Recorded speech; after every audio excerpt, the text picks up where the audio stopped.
mondial de l'UNESCO est désormais lancé grâce à une exposition installée depuis le week-end dernier sur les façades du Palais des Ducs de Dijon. Elle rassemble les clichés de 3 photographes de Côte d'Or. Eric Sicot, Daniel Vax.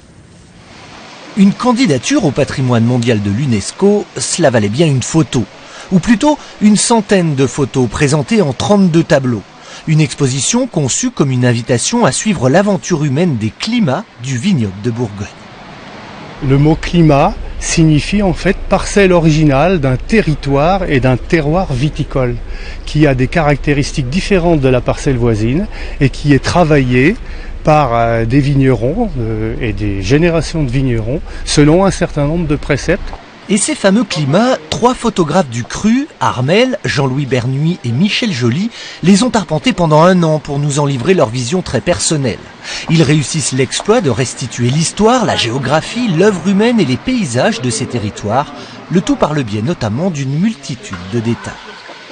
Quand on montre un détail d'une chose, on en parle peut-être mieux que quand on la montre dans sa globalité. C'est aussi moi qui suis un peu responsable de toutes ces mosaïques, ces façons de monter les images, parce que il me semblait qu'en 10 petites images, 10 détails, on avait vraiment une belle, un beau rendu de l'ensemble du château du Clos Vougeot par exemple, ou des hospices, ou d'un travail dans la vigne.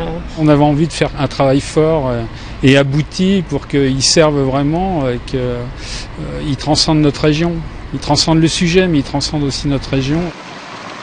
Cette exposition a pour but d'inviter le grand public à soutenir, voire à s'investir dans la candidature d'inscription du site au patrimoine mondial de l'UNESCO. Le dossier de candidature est en cours.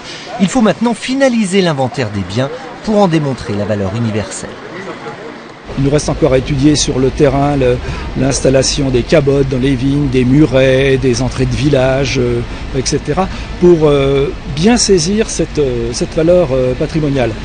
Le dossier est en cours de rédaction et si tout va bien, j'espère qu'il sera déposé, disons, peut-être l'année prochaine, en 2011.